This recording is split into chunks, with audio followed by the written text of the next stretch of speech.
Bom, boa tarde.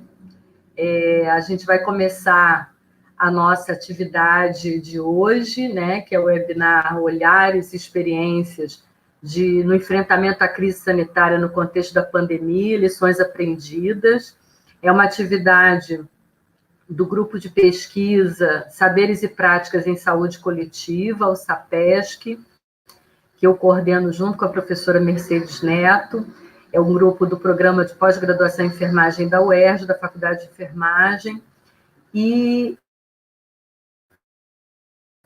a ideia da gente estar discutindo esse tema é a conjuntura que a gente vive de em torno de 118 mil mortes por Covid, numa crise sanitária de dimensões enormes, uma crise ética e uma crise política também.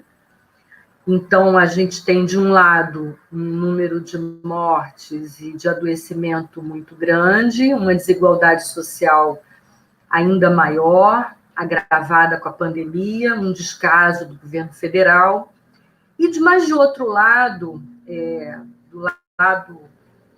para além desse desinvestimento todo nas ações de controle da pandemia, um fortalecimento de ações locais e de algumas ações institucionalizadas no nível local, de alguns municípios, de universidades, e também um protagonismo de grupos e de lideranças populares. Então, a ideia é a gente estar conversando sobre isso com dois companheiros muito queridos, o professor Aloísio, o Aloísio Gomes da Silva Júnior, professor titular do Departamento de Planejamento do Instituto de Saúde Coletiva da UF. Bem-vindo, Aloísio, para conversar com a gente. E a pesquisadora, a professora Mariana Nogueira, uma querida companheira da Escola Politécnica Joaquim Venâncio. E, assim, um prazer enorme ter vocês hoje aqui para ouvir vocês. Eu vou primeiro, então, passar a palavra a gente já combinou, né, para o Aloísio, que vai fazer uma apresentação.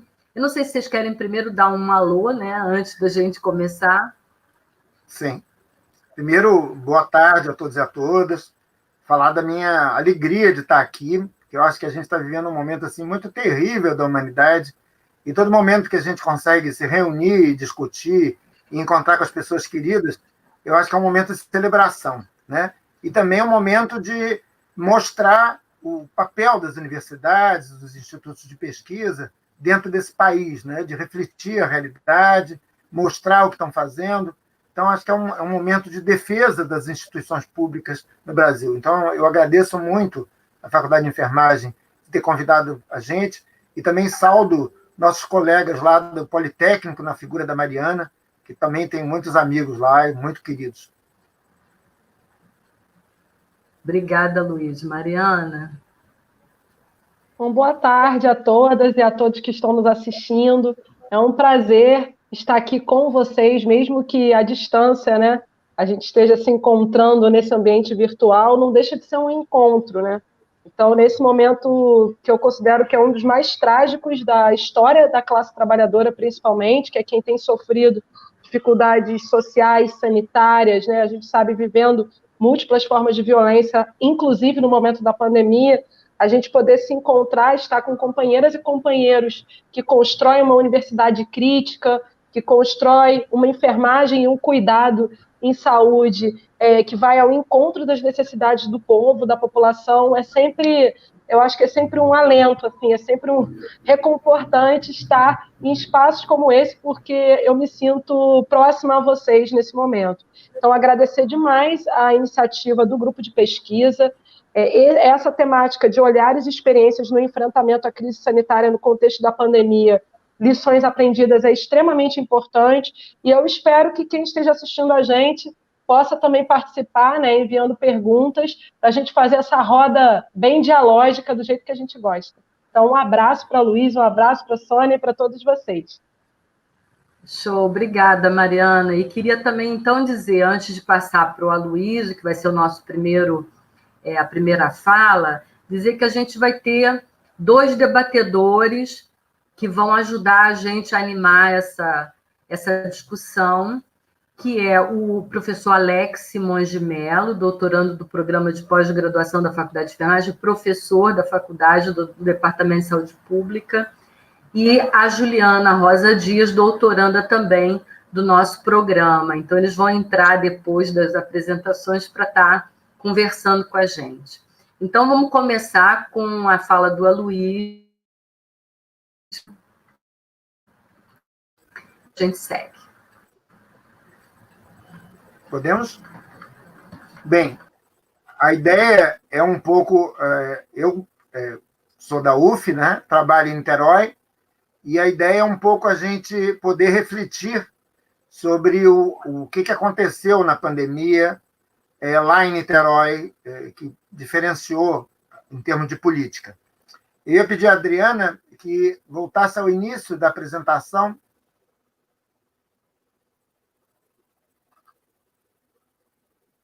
Olá, Adriana, você pode fazer a apresentação?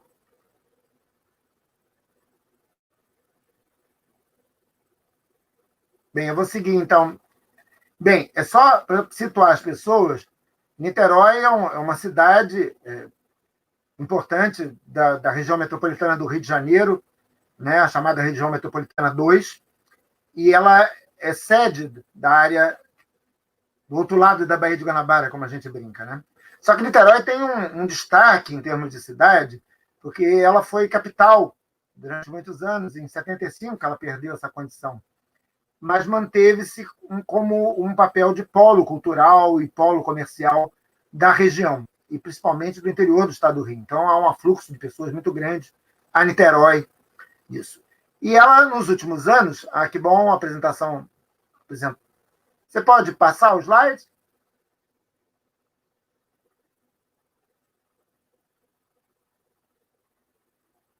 Mais um? Aí... Então, eu queria colocar Niterói, né? Ou seja, Niterói tem em torno de 500 mil habitantes. Ela tem o 7º IDH do Brasil. Ela tem 100% de água e 90% de esgoto encanado, né? Então, ela se diferencia qualitativamente da maioria dos municípios do estado do Rio de Janeiro. Então, ela tem um grande aporte econômico, fruto de uma indústria naval que foi desenvolvida lá e que gera royalties de petróleo para ela. Então, se permitiu, nas últimas décadas, um acúmulo de recursos, né, uma espécie de poupança para o município que manteve suas finanças em dia e pretendia usar esse mecanismo, essa poupança, no desenvolvimento do próprio município. Só que aí vem a pandemia de Covid, e que obriga a reformular o plano de aplicação desse recurso. Eu queria também colocar, com relação ao volume de favelas e bairros de baixo desenvolvimento humano, que ocupam em torno de 10% da população de Niterói, né? Ou seja, Niterói é a cidade do Rio de Janeiro com maior proporção de gente de classe média e média alta. Então, pode ser considerada uma cidade rica. Agora, ela tem em torno de sua periferia uma ampla população de baixa renda e tem uma chamada classe média, que eu sempre fico chamando a atenção da particularidade da situação que a gente vive no Brasil, né? São os chamados pequenos empreendedores, né? Vêm sendo muito estimulados nos últimos anos e acabam fazendo pequenos negócios, pequenas vendas, vendendo comida, vendendo produtos na rua, barracas. Esses pequenos empreendedores cresceram muito e a gente pode inferir que quase 30% da população de Niterói está envolvida hoje em pequenos negócios. Então, é uma porcentagem bastante alta da cidade que está envolvida nesse tipo de economia. E grande parte dessa economia se dá com aspectos de informalidade, ou seja, são, às vezes, MEIs cadastrados, mas que têm apenas o seu ambiente de moradia, o ambiente da praia, o ambiente da rua, para fazer seus negócios. Então, essa é uma população que, em tempos normais, arrecada, em tempos de qualquer problema, elas passam a ser pessoas com muita vulnerabilidade social. Passa o próximo, por favor. Então, Niterói, quando foram anunciadas... Niterói, historicamente, tem uma rede de saúde muito desenvolvida, né? Niterói investe na rede de saúde desde o final da década de 70, e hoje ela tem praticamente cobertura de sua população. E uma população que, principalmente a população mais vulnerável, tem praticamente 100% de cobertura pela Estratégia de Saúde da Família, que lá se chama Programa de Saúde da Família, que foi um dos programas pioneiros dessa estratégia no Brasil no início da década de 90, com algumas particularidades diferentes do programa ministerial, mas que tem uma inserção muito importante na população, que fez uma diferença enorme no enfrentamento da Covid. Passa à frente, por favor. Uma outra característica importante de Niterói são os serviços sociais, de um modo geral, também terem essa distribuição territorial. Então, os CRAs, as escolas, também fazem parte da presença do município nas comunidades periféricas de Niterói. Então, a primeira decisão que a prefeitura tomou, e ela tomou isso logo no início da pandemia, ou seja, quando se anunciou os primeiros casos em dezembro, em janeiro, a Secretaria Municipal de Saúde começou a preparar um plano de intervenção. Quando chegou em fevereiro, o prefeito achou que era uma demanda bastante grande, que deveria ser enfrentada pelo município inteiro. Então, a primeira grande providência foi formar um grupo de trabalho intersetorial que pudesse fazer frente às várias demandas que o município enfrentaria dentro dessa pandemia. E uma coisa muito interessante foi contar com a parceria histórica de universidades, em especial a UF, né, que foi logo chamada para compor os quadros técnicos para poder fortalecer a intervenção do município. E foram chamados também colegas da Fiocruz e da UFRJ para esse tipo de trabalho. Então, o que a gente assistiu foi uma intensificação da vigilância epidemiológica, que já é histórica em Niterói, um mapeamento da população vulnerável, uma informação da distribuição de kits de limpeza, ou seja, usou-se a capilaridade dos médicos de família para levar produtos de limpeza e orientação sobre processos de higiene que seriam necessários na etapa de enfrentamento da pandemia. E uma sensibilização pública assim, bastante grande, através de mecanismos como alto-falante da Defesa Civil, rádios comunitárias, igrejas, ou seja, todos os meios de comunicação lançaram mão de uma comunicação bastante poderosa para conversar com todos os setores da população da cidade. Instituiu-se também um programa de sanitização das vias públicas, principalmente as comunidades periféricas. Então, foi utilizado um produto químico à base de amônia quaternário de última geração que permitiu limpar todas as ruas e vielas de Niterói, né? E foi reforçadas as estruturas da atenção primária, principalmente com atendimento diferenciado para sintomáticos e um reforço bastante interessante para a área de suporte, principalmente hospitalar, onde um hospital que estava desativado, um hospital privado que estava desativado na região oceânica, foi reaberto e arrendado pelo município para virar a unidade de referência para a Covid, com 200 leitos, e também alguns leitos da própria rede existente foram reservados para isso, como leitos do Hospital Universitário Antônio Pedro, leitos de policlínicas, leitos do Hospital Carlos Tortelli. Então, assim, toda a estrutura hospitalar de Niterói se preparou, de alguma forma, para enfrentar a demanda de atendimento. Então, o que se deu no plano da saúde foi investir nessa proximidade, trabalhar elementos de prevenção e vigilância e se preparar como retaguarda para o atendimento de quem pudesse adoecer, ficar grave, piorar, precisar de CTI. Então, essa foi a estrutura da saúde. Por outro lado, houve uma estrutura bastante interessante do enfrentamento do que a gente chama das questões sociais. Você podia passar a próximo slide, por favor. Ou seja, o município resolveu... Não, o anterior. O município resolveu enfrentar a situação também no aspecto social. Então, arrendou hotéis para acolher moradores de rua, estabeleceu um programa de renda básica temporária de R$ 500, inicialmente por 3 meses, para todos os cadastrados em Bolsa Família, né? Só que isso foi se estendendo aos microempreendedores, aos autônomos, aos vendedores de ruas, ou seja, a todas as pessoas que ficaram em situação de vulnerabilidade econômica com a pandemia. Então, praticamente 30% da população foram abrangidos por esse tipo de ajuda. E de uma forma muito interessante, que eram cartões pré-pagos, ou seja, que evitou fila em banco, filas, aglomerações em lugares para distribuição, não. Foram distribuídos na capilaridade da rede de saúde, da rede de serviços sociais, e trabalhando a ideia de que não precisariam sair de casa, apenas recarregar o cartão. Uma coisa também bastante interessante foi o crédito de capital de giro para microempresas, por 6 meses, né? E a carência de juros. Foi interessante que mais de 4.000 empresas de Niterói se candidataram a esse tipo de crédito, que tinha parceria de um banco estatal.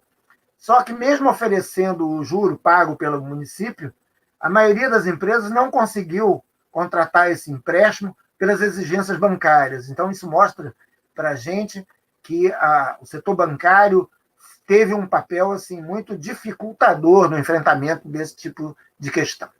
Por outro lado, também o socorro às pequenas empresas, né? O que a gente chamou de empresa cidadã, assim, que era o pagamento de folha de até 9 funcionários em empresas que tivessem um salário mínimo até com 19 funcionários, ou seja, no mínimo por 3 meses, isso garantindo que esses empregos seriam preservados por pelo menos 6 meses depois. Então, esse foi um instrumento bastante interessante de assegurar que micro e pequenas empresas não fechassem nesse momento, não tivessem necessidade, não entrassem em bancarrota e mantivessem os empregos possíveis dentro dessa expectativa. Foi criado um aplicativo telefônico de orientação e um plano de comunicação assim, bastante arrojado, onde lives diárias da prefeitura com sua equipe começaram a comunicar com a população e reuniões sistemáticas com setores como comércio, escola, lideranças comunitárias, lideranças religiosas, Ministério Público, ou seja, várias entidades passaram a se reunir sistematicamente com a equipe da prefeitura para discutir os rumos da política empregada, né? Assim, é uma coisa muito interessante que eu queria destacar, uma iniciativa da comunidade, né, que, junto com o pessoal da organização Bem TV, trabalharam os jovens comunicadores, que foi um bando de jovens munidos de telefones com WhatsApp, fizeram uma rede de comunicação exatamente tentando dar visibilidade às políticas de saúde e de proteção social, mas também dar retorno da onde essas políticas não alcançavam, na onde elas não chegavam ou estavam sendo mal desempenhadas, né? Eu acho que essa foi um exemplo bem interessante, que a gente depois vai retomar essa conversa, que me fez lembrar o início da década de 90, quando a gente enfrentou as primeiras epidemias de dengue, a discussão do Vitor Vala sobre vigilância popular, né? A ideia de capacitação da população em trabalhar sua própria vigilância e cobrar do Estado onde a vigilância e a presença do Estado era necessária e não estava acontecendo. Então, acho que esse tem sido uma experiência muito interessante em Niterói, que a gente vai voltar. Então, basicamente, essa proteção social se deu nesse campo de proteger pessoas, empresas e empregados, e a ideia de garantir segurança de renda e autonomia para essas pessoas nesse momento, durante o período. Isso foi estendido até o final do ano, então até dezembro o Niterói está bancando. Lembrar que isso aconteceu 3 meses antes do primeiro auxílio do governo federal chegar ao bolso de qualquer cidadão de Niterói, né? Então, Niterói saiu na frente para acudir seus cidadãos. Por favor, mais um slide.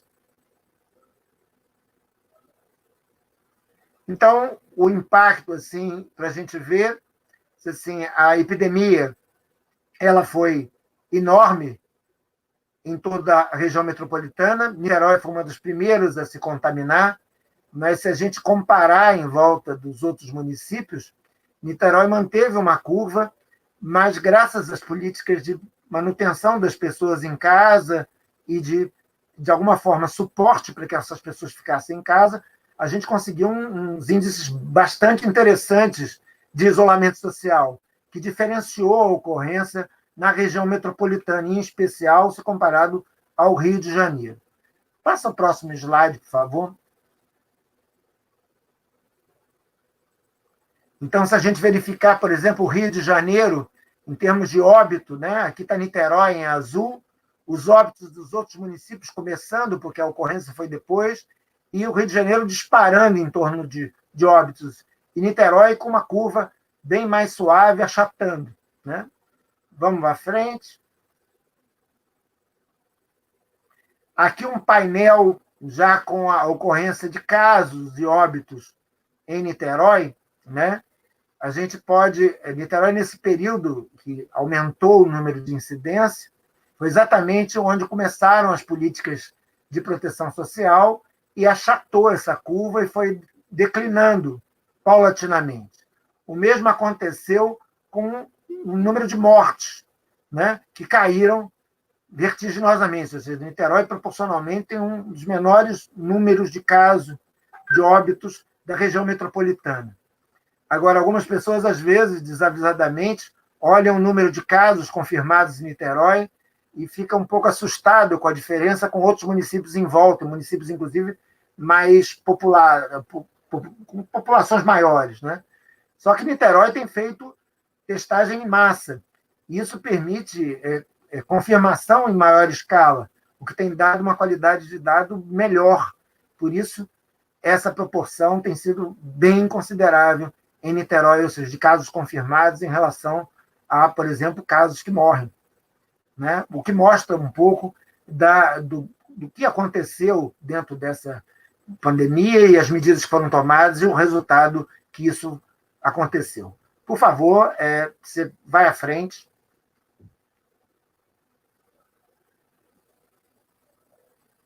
Aí, as medidas de isolamento, né, que no auge da pandemia se atingiu quase 60% de manutenção, embora, vamos dizer assim, esses números caiam paulatinamente, ou seja, a ideia de ser o primeiro a sair com isolamento custou a Niterói essa ideia de ter que manter por mais tempo, até porque os municípios em volta resolveram flexibilizar, e isso colocou Niterói num risco bastante grande, que obrigou a voltar, inclusive, passos atrás no seu esquema de flexibilização, né? Então, mesmo com níveis agora inferiores de 40%, ou seja, Niterói segue sendo o município que mais isolamento tem feito na região metropolitana. Vai à frente, por favor. Bem, problemas, né, que eu queria colocar. Sim, primeiro, a dificuldade de receber recursos federais, né? Niterói, vamos dizer assim, até agora não viu os recursos federais. E o pouco que está anunciado de recurso federal corresponde a menos de 25% do que Niterói já empregou no combate da pandemia. Então, ou seja, o dinheiro federal não fez diferença nessa história.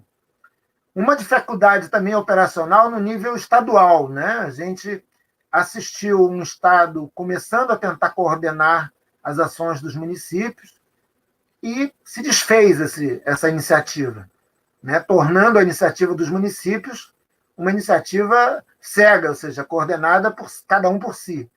Isso gerou muito problema e, se a gente comparar com a região metropolitana 2, havia um esforço dos municípios com maiores recursos, que foram Niterói e Maricá, de organizar um hospital, por exemplo, para São Gonçalo, que é um município que tem mais do dobro de população de Niterói, né? e esse hospital de 200 leitos, com dinheiro que seria destinado de Niterói e Maricá, foi montado com 3 meses de atraso e durou apenas 1 mês, internando menos de 10 pessoas. Ou seja, o que mostra o nível de desorganização regional que a gente viveu, né? A gravidade dos casos que aconteceu também no quadro dos vizinhos, né? E a falta de insumos para conseguir, por exemplo, EPI e uma série de equipamentos, né, respiradores, que levou a Niterói a se esforçar junto numa expectativa regional para resolver a falta de materiais. Aí um papel de destaque para a universidade é que muita produção de equipamento de proteção individual foram produzidos dentro dos laboratórios da engenharia, né, visto a avançar nessa discussão de interação, inclusive nesse plano de fornecimento de insumos, né? Uma grande pressão dos empresários de Niterói e moradores isolados para reabrir Niterói, o que é um problema hoje, né? Niterói vive um dilema terrível, que ela teve o melhor desempenho de enfrentamento da pandemia na região metropolitana e, em compensação, sua população está esgotada de ficar em casa, né? Como proceder flexibilização dentro desse quadro em volta cada vez pior? É uma situação bem delicada que a gente tem enfrentado hoje, né? A ideia de uma falta de previsibilidade de o que vai ser o nosso futuro gera muita ansiedade, né? E a questão da subnotificação e demora dos dados, que continua sendo um problema para o sistema de saúde do Estado do Rio de Janeiro bastante sério, o que leva a distorções de acompanhamento e monitoramento. A universidade teve um papel bem interessante se integrando a muitas dessas iniciativas, né? Como eu disse, na questão do Antônio Pedro, no apoio técnico em termos de comitê científico e dentro da própria universidade para se posicionar frente à pandemia. A universidade, a UF, tem também sede em outros 9 municípios do estado do Rio. Então, houve uma mobilização dos meus colegas de também interagirem com seus municípios, cada um com sua capacidade, e também fazerem frente à epidemia. Um esforço bastante importante foi a criação de painéis de monitoramento da pandemia, né? Que foi um esforço do grupo do Departamento de Estatística da Faculdade de Matemática, que teve um papel muito importante, junto com a epidemiologia lá do Instituto, de começar a oferecer dados online para a maioria dos municípios poderem trabalhar a questão da incidência da doença. Então, acho que essas análises também foram bastante poderosas e mostraram uma capacidade assim, de articulação intersetorial da universidade inédita, né? Pessoas do direito, pessoas da matemática, pessoas da engenharia, junto com o pessoal da saúde, e tem sido muito interessante nesse cenário, né? Assim, eu acho que acabou a apresentação, pode retirar. Eu queria colocar agora, para finalizar, apenas assim o que a gente tem aprendido nessa pandemia. Primeiro, a ideia da inserção comunitária. Aí, quando eu estou falando de inserção comunitária, eu não estou falando só do sistema de saúde de Niterói, com o desenho que ele tem, mas de inserção da comunitária da própria universidade, ou seja, o fato de ter currículos de medicina, de enfermagem, odonto, ligados à rede, dá um outro tipo de resposta dentro dessas questões quando aparecem tragédias no campo sanitário. Segundo, a ideia de articulação intersetorial, não só no âmbito municipal, mas dentro da universidade, ou seja, a gente poder trabalhar com os nossos colegas de geografia, do direito, da matemática e as secretarias municipais articuladíssimas em políticas de assistência, ou seja, com comando único. Acho que foi um show isso, e foi uma lição muito importante, né? A ideia de comunicação, aí, quando eu estou falando de comunicação, não só a ideia de comunicação social, amplo sentido, que a prefeitura usou de forma muito importante, todas as vias, mas principalmente no âmbito comunitário. Ou seja, a ideia das comunidades começarem a se organizar para também se comunicarem e vocalizarem as suas necessidades e vigiar os impactos da política, me parece uma iniciativa muito importante que a gente precisa ver. Não é isolado de Niterói e São Gonçalo, a gente tem assistido isso, acho que a minha colega do Politécnico vai falar sobre isso, sim, em outras comunidades, principalmente do Rio de Janeiro, e que tem sido um fenômeno assim, bem interessante dessa pandemia e que a gente deve olhar com muita atenção.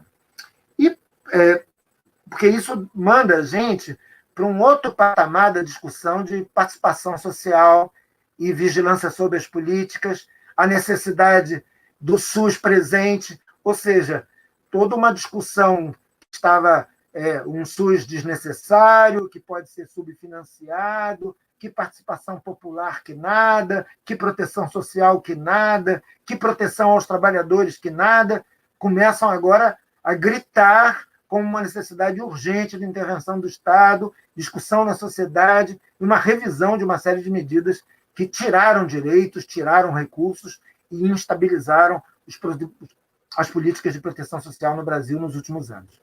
Então, eu vou ficar por aqui para a gente poder fazer o debate logo em seguida. Obrigado.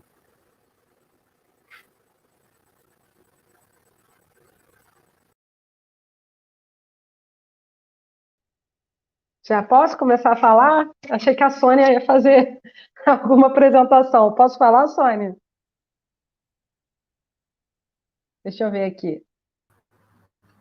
Oi, Adriana. Eu queria agradecer ao Aloysio e me controlar aqui para a gente não falar muito, para ouvir Mariana também e continuar. Eu acho que muito bom ter ouvido coisas boas, né? Experiências boas acontecendo. Mas a gente vai ouvir Mariana também, depois a gente abre para a conversa. Tá bom?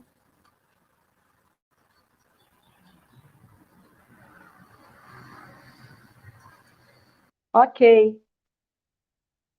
Então, dá boa tarde novamente a todas e todos que estão nos assistindo. Dizer que é um prazer estar aqui com vocês para discutir as questões que o povo trabalhador vem enfrentando durante a pandemia, mas também as articulações que vêm sendo feitas. A gente ouviu agora o Aloysio falar da importância das universidades, da universidade pública, na relação com uma gestão municipal que se colocou à disposição de trabalhar de maneira integrada com a universidade. A gente ouviu o Aloysio falar também da importância da participação popular e da auto-organização comunitária, e a minha fala vai um pouco nessa direção, né? A encomenda que a Sônia me fez foi essa, falar sobre essas experiências no enfrentamento à crise sanitária no contexto da pandemia e algumas lições aprendidas. Bom, eu sou Mariana Nogueira, sou professora e pesquisadora da Fiocruz, da Escola Politécnica de Saúde Joaquim Venâncio. Coordeno 3 pesquisas no momento da Fiocruz voltadas para o monitoramento das condições de saúde dos trabalhadores que estão na linha de frente ao enfrentamento da pandemia, entre eles os agentes comunitários de saúde, as agentes comunitárias de saúde, mas eu não vou falar sobre isso hoje, né? Pelo que a Sônia me pediu, eu vou falar de uma outra atuação que eu tenho também, enquanto militante, que defende um sistema único de saúde 100% público estatal, né, um sistema de saúde que seja organizado, gerido, analisado, executado, né, a serviço das necessidades da população trabalhadora.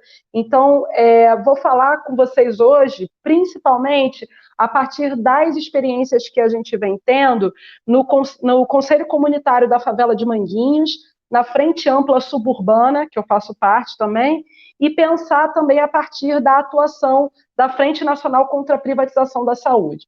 Então, vocês podem dizer, nossa, mas a Mariana, ela é professora, ela é pesquisadora, tem doutorado em política pública na UERJ, mas ela também é militante? Sim.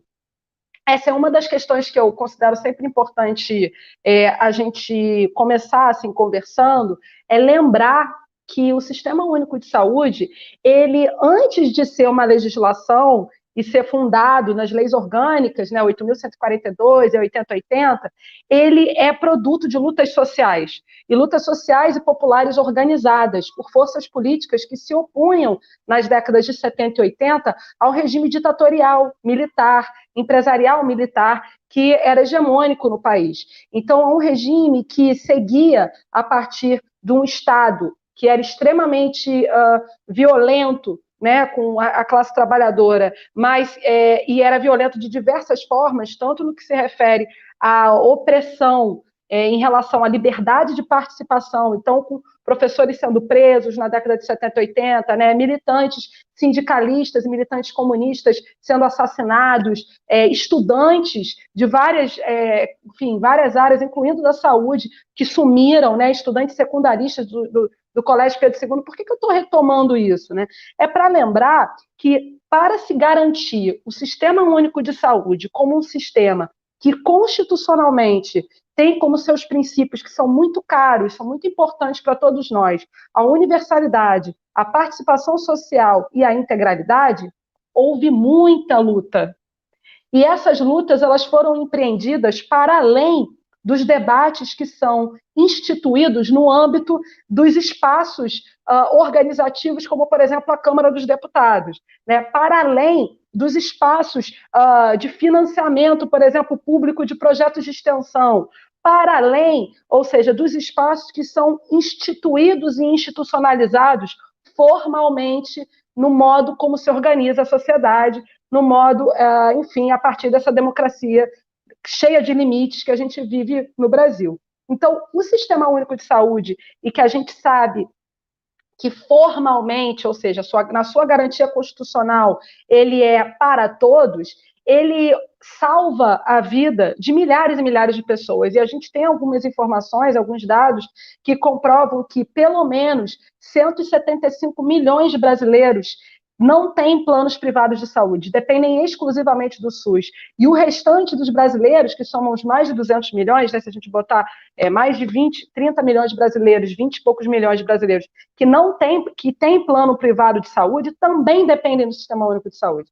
Né? Então, para nós, que somos enfermeiras, eu sou enfermeira também, ou que somos trabalhadores de outras categorias profissionais, né, que estamos na prática, seja trabalhando na Seguridade Social, na Previdência ou no Sistema Único de Saúde, nós sabemos que o Sistema Único de Saúde é muito mais do que o aparato e o equipamento hospitalar que ele oferece. Né? O Sistema Único de Saúde ele está diretamente sendo construído a partir do controle social, a partir dos sistemas de informação e vigilância em saúde, a partir do trabalho territorializado na atenção primária à saúde.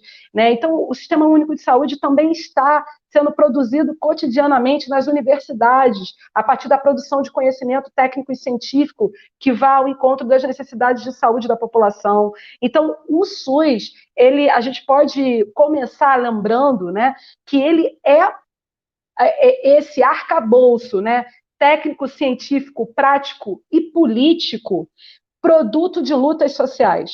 E lutas sociais que, historicamente, carregam interesses que são interesses antagônicos. Então, eu estou falando isso porque, muitas vezes, quando a gente vai discutir Sistema Único de Saúde, a gente acaba, eu acho que, trazendo um pouco como marco a legislação, sem lembrar das lutas que foram organizadas por forças políticas progressistas e que eram contrárias ao regime empresarial, ditatorial, militar, para a luta por uma sociedade que fosse efetivamente igualitária. Então, a democracia dos grupos que disputavam a reforma sanitária, ela não era parte desses grupos entendiam, porque também tinha um debate importante em relação à democracia no âmbito da reforma sanitária, né? Não era uma compreensão unívoca em relação ao que é democracia, mas parte desse grupo que estava lá, que incluía os intelectuais, que incluía os estudantes, que incluía os movimentos comunitários e populares,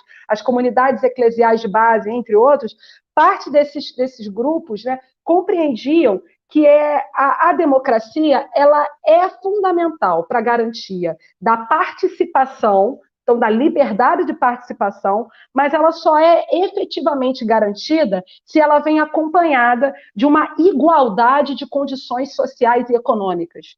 Então, a democracia, enquanto a garantia da liberdade de participação, ela é um caminho, mas que não garante a democracia que é fundamentalmente constituída enquanto regime, né, político, quando se relaciona diretamente com as condições sociais e econômicas.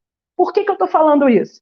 Além de eu ser enfermeira ter doutorado na área de política pública, e a gente sempre resgata um pouco essa questão do quanto que as próprias políticas públicas e o próprio Sistema Único de Saúde, ele é constituído por interesses antagônicos e por lutas sociais e políticas. Eu estou falando isso também porque, no momento de uma pandemia gravíssima que a gente está vivendo, era muito comum na televisão, né, muito comum na televisão, agora eles deram uma diminuída nesse tom, mas era muito comum, inclusive o primeiro ex-ministro da saúde desse governo, Bolsonaro, eles falavam que o vírus SARS-CoV-2, que causa a Covid-19, era um vírus democrático. Vocês lembram disso? O tempo inteiro era falado sobre isso, né? Esse vírus é um vírus democrático, ele não escolhe. Bom, vamos lá. Para a gente poder falar da experiência da auto-organização comunitária e das necessidades que a pandemia e das temáticas que a pandemia vem trazendo à tona, inclusive para as universidades e para o campo das políticas públicas e para o campo dos movimentos sociais e dos partidos também políticos e entidades sindicais, é fundamental a gente lembrar que a democratização da pandemia ela é completamente impossível de acontecer porque a gente não vive num modo de produção, num mundo que é socialmente igualitário, certo? Eu estava lendo aqui um boletim que a Fiocruz acabou de lançar, que eu recomendo muito a todos que quiserem se aproximar do debate dos efeitos da pandemia nos territórios de favela e nos territórios periféricos em geral, nos territórios pobres, mas também as estratégias e as táticas, né, que as pessoas, junto com as forças políticas progressistas, têm se organizado para enfrentar. Eu recomendo demais a leitura do boletim, do segundo boletim que foi lançado agora, que eles estão chamando de radar, na verdade, pela Fiocruz, sobre as favelas. Eu estava lendo aqui que, em plena pandemia de Covid-19, no Brasil, famílias estão perdendo as suas casas por não terem condições de pagar o aluguel, né? Que já houve a diminuição de renda, já de boa parte da classe trabalhadora, e que, por exemplo, no dia 7 de junho de 2020, um órgão da prefeitura expediu uma notificação a aproximadamente 3.800 famílias moradoras de uma favela na Zona Norte, na Zona Oeste, para que elas saíssem da sua casa dentro de 30 dias.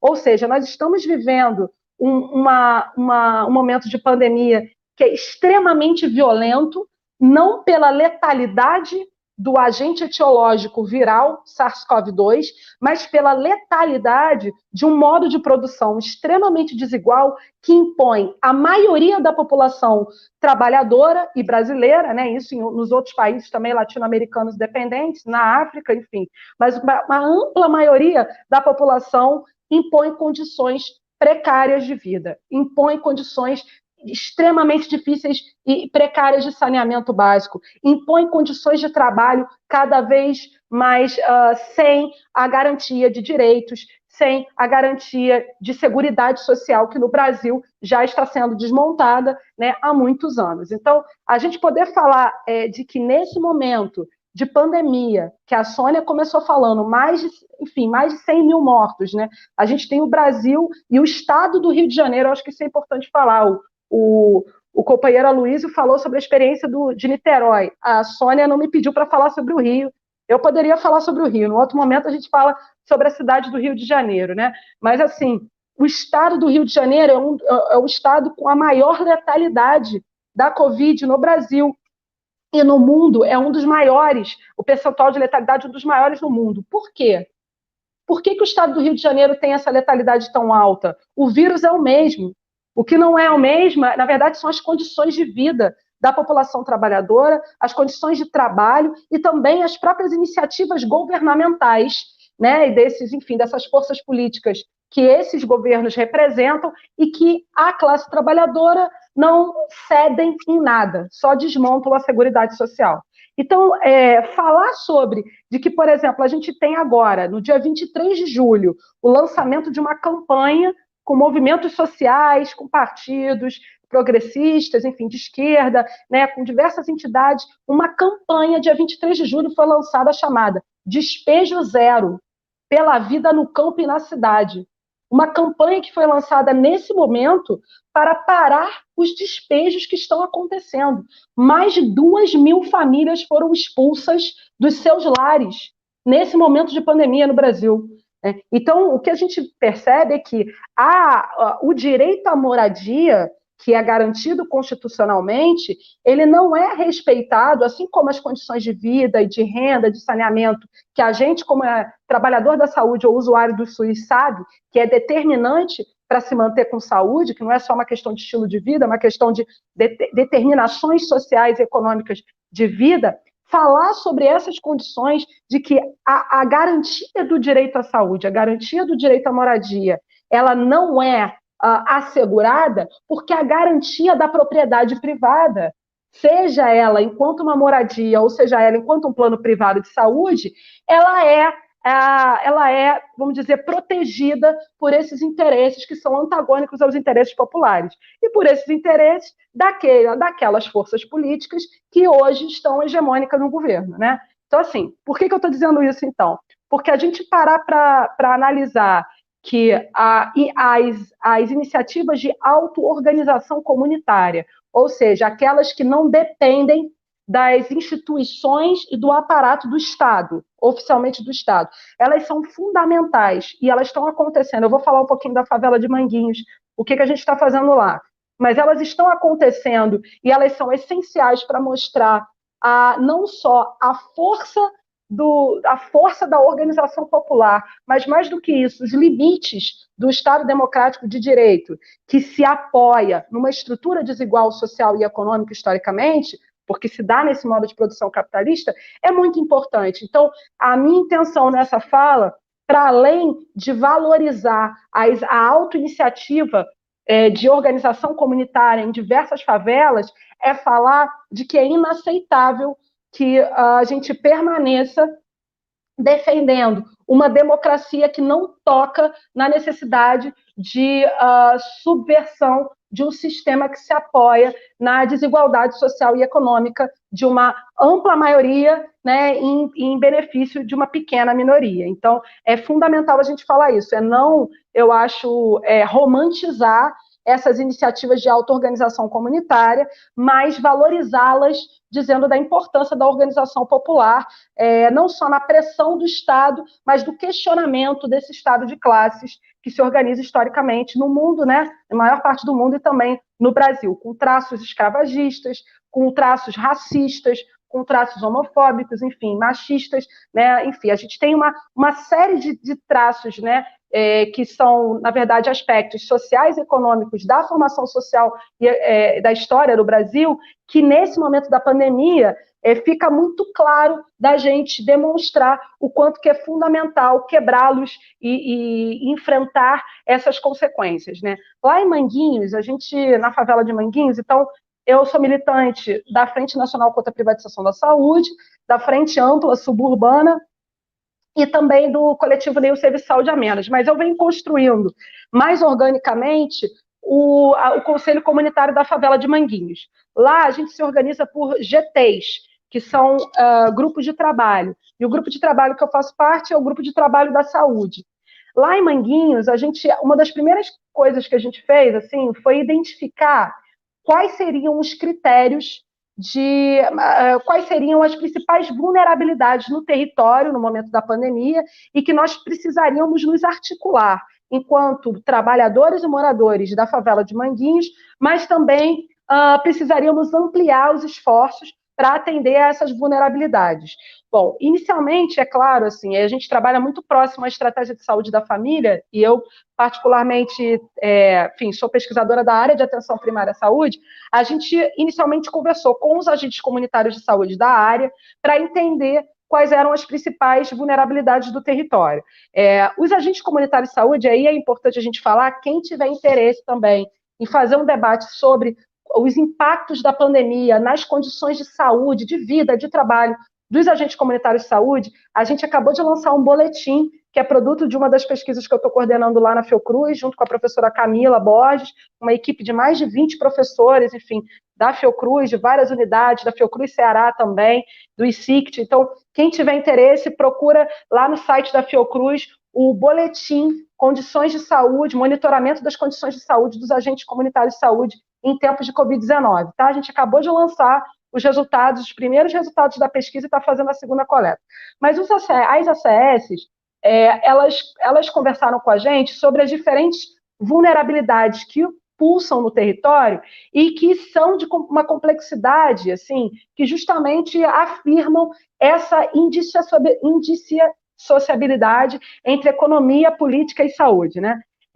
A gente tem no território situação de desemprego alto índice de informalidade, além disso, então, pessoas que perderam seus empregos e estavam completamente sem condições de alimentação, né, condições, enfim, de renda. Tem uma questão que atravessa também a favela de Manguinhos, mas é muito comum a muitas outras favelas no Brasil, né, enfim, que é a questão do saneamento básico. Então, Manguinhos sofre com inundações recorrentes. Então, pessoas morando em palafitas, a gente chama palafitas, mas na verdade morando em barracos, né, sem acesso a banheiro, né? Então a gente tem isso ao lado da Fiocruz.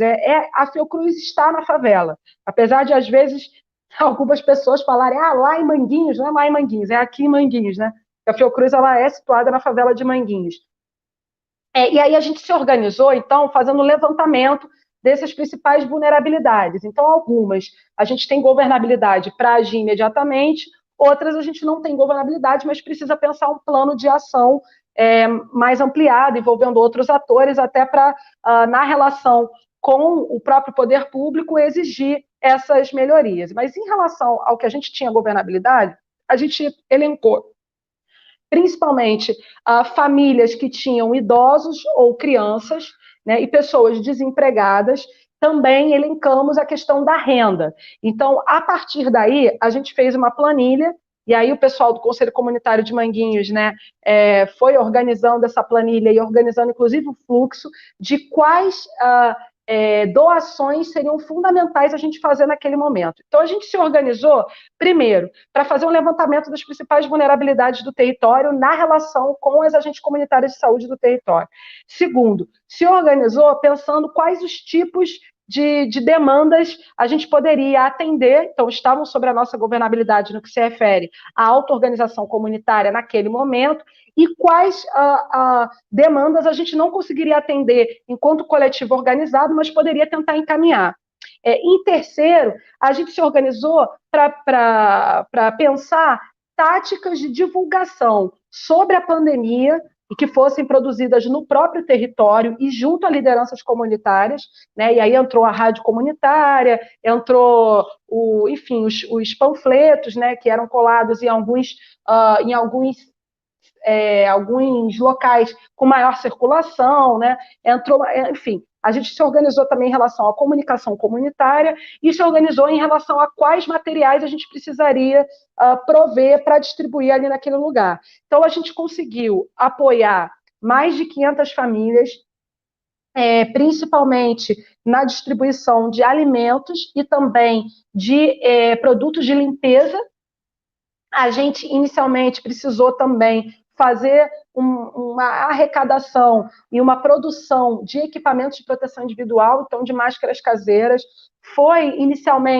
A gente inicialmente pensou em trabalhar em articulação com as próprias costureiras do território, então as costureiras moradoras, né, mulheres moradoras de Manguinhos, que pudessem produzir as máscaras, e aí, enfim, a gente conseguiu, com algumas dessas costureiras, a produção das máscaras, e inicialmente, então, a gente tentou fazer, né, eu acho que a gente conseguiu, em parte, fazer a partir desse levantamento no território, junto aos moradores e trabalhadores do território, sobre as suas demandas, uma ampla rede de apoio social, de ação coletiva, de proteção ou de tentativa de minimizar o risco de adoecimento pela Covid-19. Uma estratégia importante que a Fiocruz fez, e aí eu não estava à frente disso, mas eu tenho acompanhado, né, que a Fiocruz fez, foi o painel também Covid-19 através das clínicas.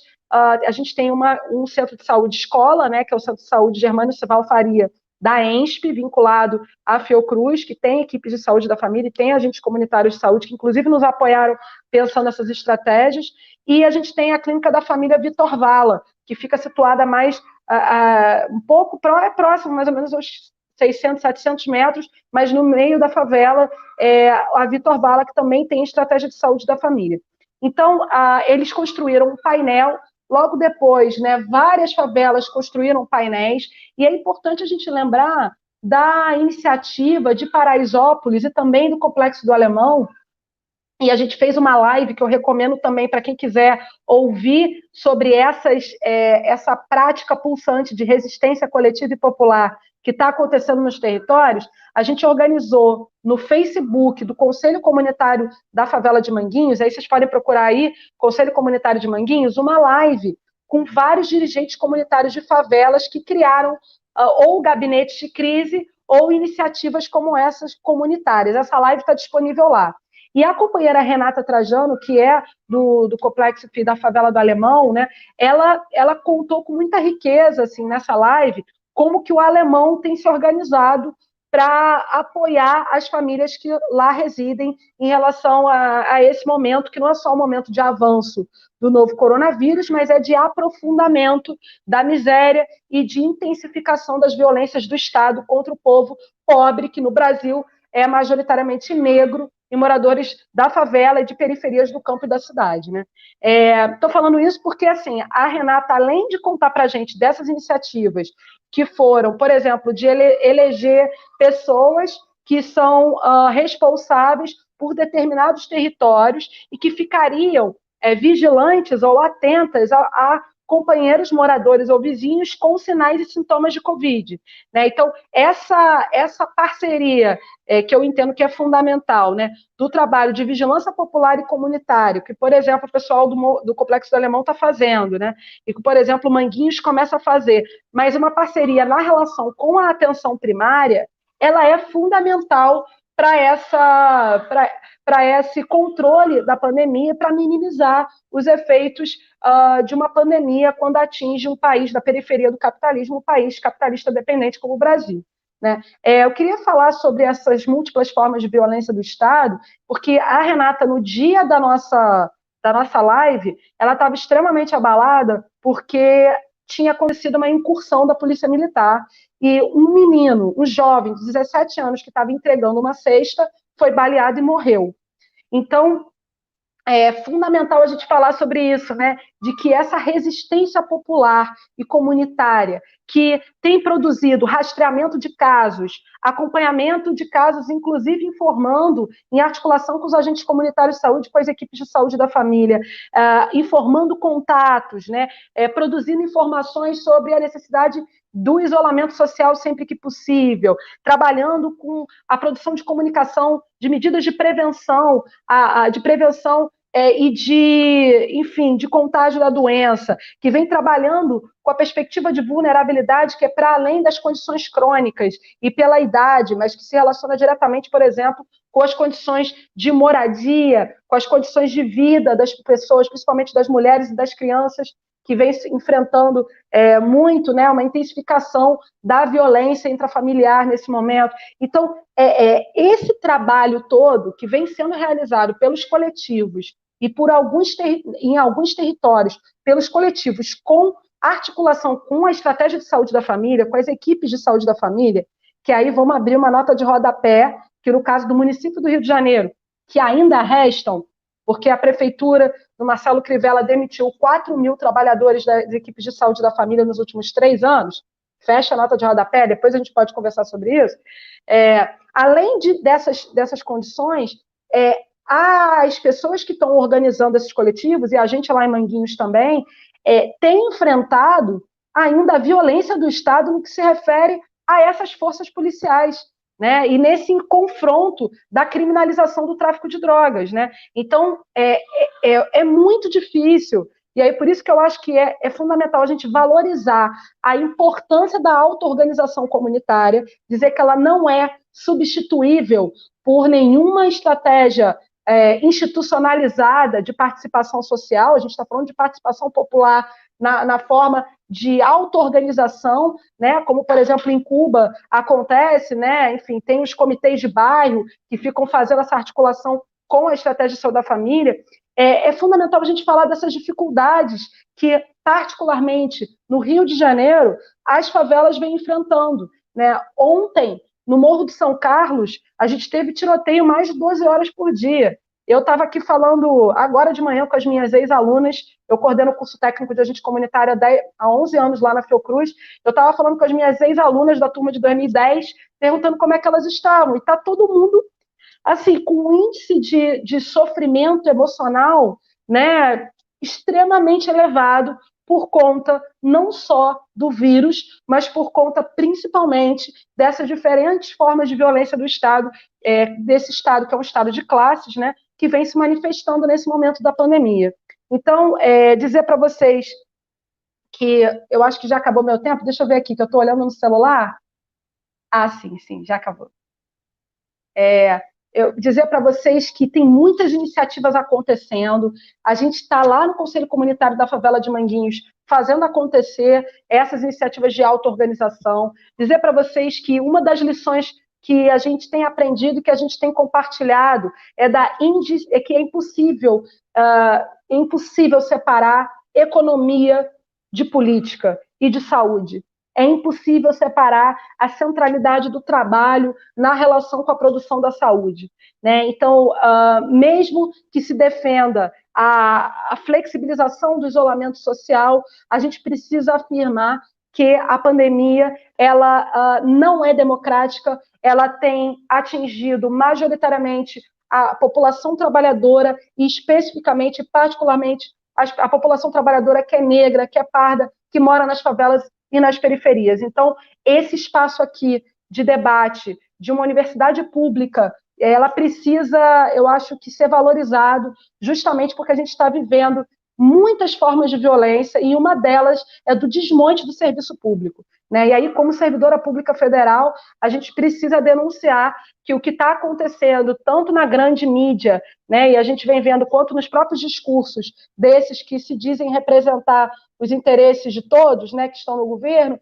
é um verdadeiro ataque ao serviço público a partir da reforma administrativa. E a gente precisa afirmar que é o seguinte: se não fossem as universidades públicas, se não fossem os institutos federais, se não fossem essas instituições de pesquisa, de produção de insumo, de produção de medicamentos, se não fossem as instituições públicas e os servidores e os trabalhadores dessas instituições públicas, alguns terceirizados, outros servidores públicos, muitas das questões que a gente está conseguindo hoje desvendar para propor medidas, elas não apareceriam, né? Então, pesquisas como a que eu estou fazendo lá, que mostram que mais de 90% dos agentes comunitários de saúde que nós chegamos e abordamos na pesquisa em torno de 2.000 agentes comunitários de saúde, mais de 90% está em sofrimento por causa da pandemia. Se não fossem pesquisas como, por exemplo, que o IBGE vem fazendo, afirmando o quanto que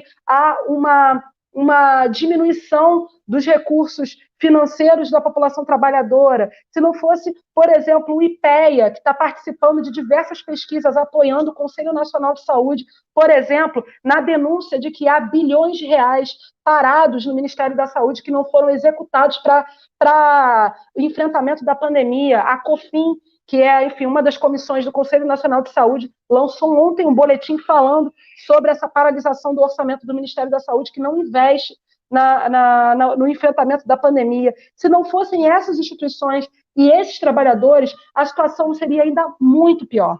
Então, a gente tem um trabalho árduo pela frente, seja como militantes, seja como trabalhadores, enfim, que defendem a vida acima do lucro, que é defender essas estratégias de auto-organização comunitária, construí-las, mas também ficar atento ao desmonte do Sistema Único de Saúde, que veio não só com a Emenda Constitucional 95, com a reforma trabalhista e a reforma da Previdência, mas que se anuncia agora com a reforma administrativa. Então, eu queria só finalizar com uma fala da Nízia da Silveira, que foi a única mulher formada na época em medicina na sua universidade, né? Ela disse o seguinte, é uma referência para nós que defendemos um cuidado compartilhado, né, comunitário, coletivo, ela falou o seguinte: é necessário se espantar, se indignar, se contagiar. Só assim é possível mudar a realidade. Obrigada. Muito obrigada, Mariana. É muito bom te ouvir e você dá uma sacudida boa na gente e faz pensar, né? Eu queria chamar novamente a Luísio para a gente abrir essa conversa, né? Eu acho que foi assim um acerto muito grande a gente ter convidado vocês, porque de um lado, né, tem a gente ter assim um pouco na escuta do Aloysio um pouco a confirmação de que é possível fazer coisa boa numa articulação potente, com vontade política, né, entre diversidade, entre atuação local e articulação com movimentos. E de outro lado, né, a Mariana alerta a gente para toda para tudo que tá cada vez mais gravemente acontecendo, né, no sentido de como que a pandemia traz para a gente, ao mesmo tempo tem a força dos grupos populares, né, o fortalecimento dos grupos populares, mas também a ampliação da desigualdade e da violência do Estado. Então, acho que assim, não vou resumir o que vocês estão falando, óbvio que não, e queria, assim, tem um monte de coisa que eu gostaria já de conversar, mas a gente tem já algumas perguntas, mas eu vou chamar, né, o Alex e a Juliana para entrarem na conversa, né, e trazerem um pouco do que mexeu com eles a fala de vocês, e aí a gente volta, né? Acho que podia chamar, então, o Alex para fazer um comentário e depois a Juliana. Boa tarde, gente. Tá contigo, imagina, Alex. falar depois desses dois falando assim fica até assim, a gente se emociona nas duas falas com coisas muito diferentes. E aí eu vou dividir com vocês um pouco da minha emoção. Sou morador de Niterói, defendo Niterói de carteirinha, me formei na UF, a Luísa foi meu professor, imagina isso. A honra de ouvir e poder discutir esse movimento. Tenho minha prática basicamente formada pela Fiocruz, trabalhei em Manguinhos por 15 anos, formei agente comunitário junto com Mariana em Manguinhos, fui primeiro gerente, montei a clínica da família Vitor Vala. Imagina como está a minha cabeça vendo esses dois polos, né? Enfim, mas minha incumbência aqui seria um pouco trabalhar na fala da Luísa, para que a gente também, para quem está ouvindo tudo isso, não se confunda, né, com tudo que a gente está trabalhando. O Aloysio traz uma experiência assim fantástica e como morador de Niterói, assim, e não morador dessa parte que teve um benefício mais específico, né, que essa parte, essa população com menor condição, né, onde a prefeitura investe nela. Eu não moro num lugar desse com esse investimento, mas onde eu moro eu consigo ver tudo isso, né? Eu consigo vislumbrar tudo que o Aloysio fala. Parece que, não sei se Sônia teve a mesma percepção, porque Sônia também, como moradora de Niterói, isso não foi nenhuma novidade para quem era morador, que vai ter uma live com o prefeito, que o prefeito vai fazer isso, ou vai investir tal dinheiro em tal lugar, que vai pegar um hotel e tem a população de rua que foi pensada. Então, assim, foi um conjunto muito bem orquestrado, E isso, para a gente, é um orgulho e, ao mesmo tempo, uma lição aprender isso. E acho que a última fala do Aloysio, para mim, foi emblemática. No momento onde a gente tem que provar que o SUS existe, né? Que a participação popular ela é necessária, né? Quase ali uma catequização primária ainda, porque um grupo, uma massa que veio junto, não nas últimas eleições, um pouco antes dela, mas se fortalece nas últimas eleições, acreditando numa coisa piamente de que nada disso era verdade, nem existia. Imagina o que Mariana está falando? Nada disso existe até essa pandemia, santa pandemia chegar. Santa pelo aspecto dessa provocação. Né? Ela está trazendo para a gente, e é muito emblemático essa coisa terrível que está trazendo, mas Niterói ela passa por esse mesmo momento que todo o Brasil, todo mundo está passando, com outro olhar. Né? Eu acho que o Aloysio traz isso com muita clareza, a forma de organização antecipada,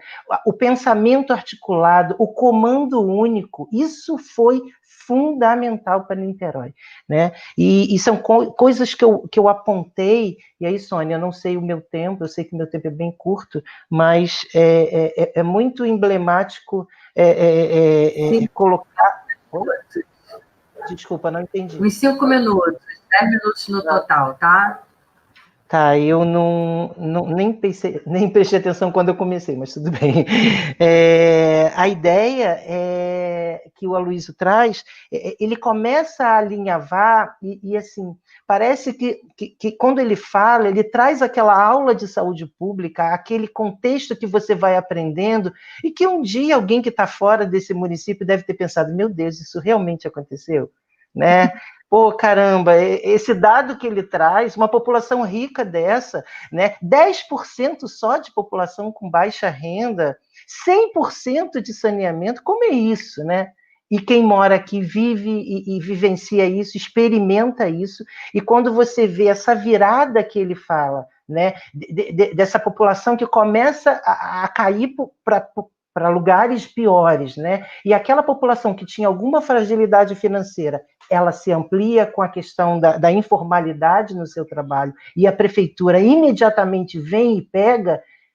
Caramba, eu moro num bairro que eu tenho pessoas com uma condição razoável e que nesse momento da pandemia, a primeira coisa que eu pensei, peraí, eu estou em casa, eu estou afastado da UERJ, mas eu vou ter que começar a fazer algum trabalho comunitário aqui, porque eu vou ter que entrar nessa mediação, porque não vai dar. Não houve isso. Porque a própria comunidade se organizou, a prefeitura construiu uma rede muito interessante com eles, e eles começaram a se mover e construir, e isso, de fato, é muito interessante ver.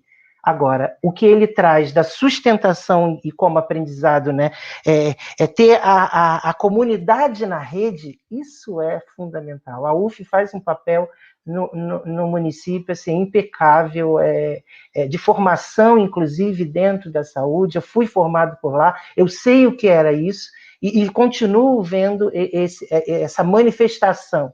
E aí é mais uma prova, né? A tal educação pública que não servia para nada, né, Mariana? A tal universidade pública que a gente precisa fechar, né? Lá a nossa UERJ, que querem fazer um grande estacionamento no Maracanã. Maracanã merece, né? Só que a saúde merece também a educação muito mais, e a pesquisa, então, onde ela fica nesse momento, se a gente não a tivesse, né? Eu não vou me estender mais, mas eu tenho duas...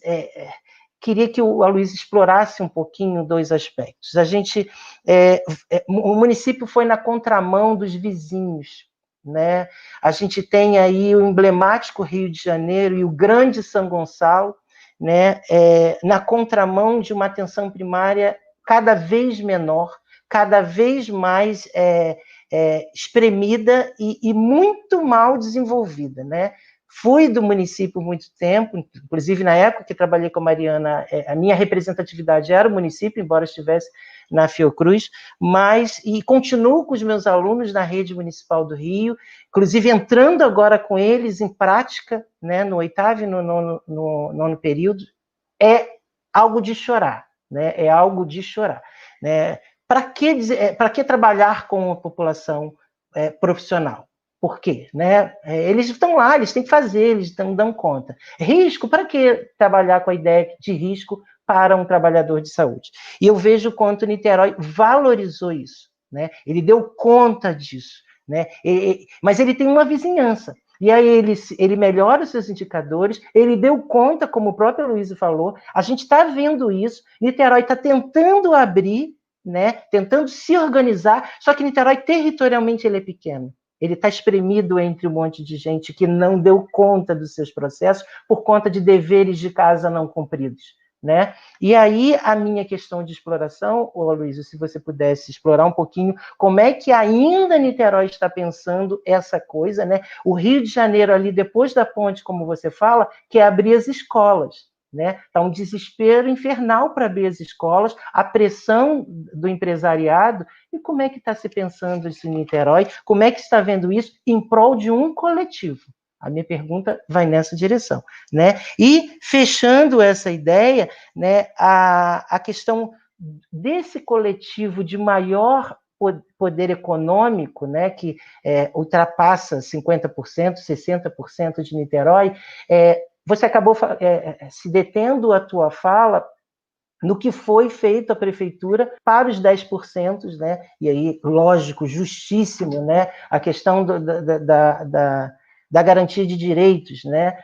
A população mais pobre teve hotel, teve, né, uma série de coisas. Só que a população que tem um poder maior se sentiu prejudicada? Não se sentiu prejudicada? Qual foi o pensamento e a atenção da prefeitura junto à universidade, vocês como o grande consultor, nessa direção?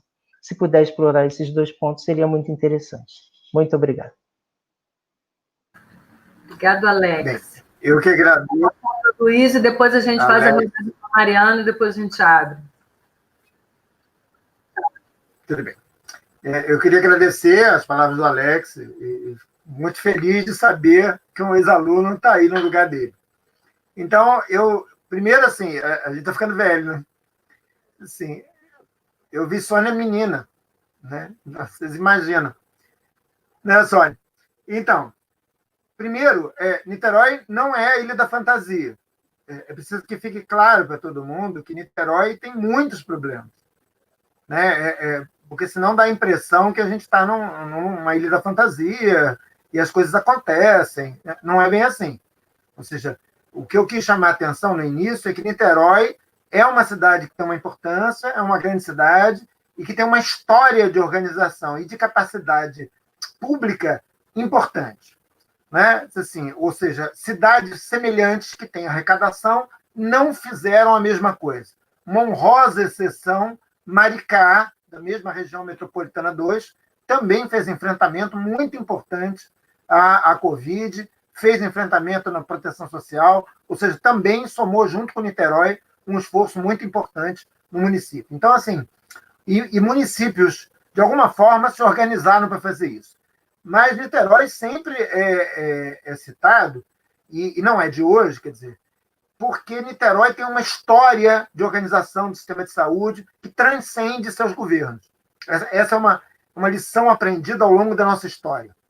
Ou seja, a despeito de quem está assumindo prefeitura, alternância de poder, se construiu uma sólida base profissional dentro de Niterói, com a própria aliança com a própria universidade, que mantém o sistema de saúde mais ou menos intacto a grandes variações. Então, assim, isso não quer dizer que Niterói esteja salvo das crises. Niterói já viveu crises também, mas teve a capacidade de superar essas crises e responder no momento que existe uma crise sanitária. Né? Eu, que sou um pouquinho mais velho que vocês, já é a 7ª pandemia, 7ª epidemia que eu vejo. Né? Enfrentamos cólera, 3 de dengue, ou seja, então, assim, muita coisa, chikungunya. Então, assim, a capacidade de resposta sempre é a mesma em Niterói. Segunda coisa é a ideia dessa falsa homogeneidade de população, de população rica de Niterói. A gente tem que ter muito cuidado em analisar isso na população brasileira, porque, na verdade, a população brasileira é extremamente desigual. 1% da população brasileira tem 40% de toda a renda nacional. Isso já é um dado assustador, ok? Segundo, Mas, assim, no outro extremo, 25% está imprensado na linha da pobreza para baixo. Então, nós temos uma tal classe média, né? E eu brinco sempre com a classe média de Niterói, que é uma classe média totalmente conjuntural, né? Ou seja, é o cara que tem um emprego bem-sucedido, é um que tem um pequeno negócio bem-sucedido, mas quando vem uma crise como essa que nós estamos vendo, e essa crise não é isolada, como Mariana colocou bem, e eu também chamei a atenção, a gente vem, nos últimos 3 anos, com sucessivas perdas sociais, com impacto severo sobre essa população. Lembrar que no ano passado, 40% da nossa população estava na informalidade, ou seja, sem cobertura de proteção social oficial. E quem tem proteção social oficial perdeu direitos. Então, esse mix de tragédia aprofundou completamente as nossas desigualdades. E Niterói, a classe média de Niterói também serviu. Eu sinto lhe dizer, né, ou me orgulho em dizer para você, que não foram só os 10% beneficiados de Niterói pelas políticas. 30% da população de Niterói foi beneficiada por esse tipo de política. Né? Então, eu não estou dizendo, não pertenço aos quadros da prefeitura, estou numa análise bem de fora, né? Embora concorde e participe das discussões, eu me mantenho na universidade exatamente para ter esse grau de isenção de poder falar também dos problemas. Né? Assim, 30% da população niteroense foi beneficiada por isso. Então, muito dono de pequeno negócio, os pequenos negociantes, os MEIs, os autônomos, também entraram em políticas sociais que foram muito importantes e diferenciadas. Acho que essa é uma questão muito importante. Mas o que eu queria retornar é a ideia de continuidade de políticas públicas. Né? Assim, o Rio de Janeiro, a gente brinca, né, quem mora no Rio de Janeiro, né, assim, que o Rio de Janeiro levou muitos anos para entrar no SUS. Né? Foi o último município do estado do Rio de Janeiro a aderir ao SUS. Parece um absurdo o que eu estou dizendo, mas olhem a história do Rio de Janeiro e vocês vão ver como é verdade, como o Rio de Janeiro permaneceu no pré-SUS durante a maioria desses anos, dos 30 anos do SUS.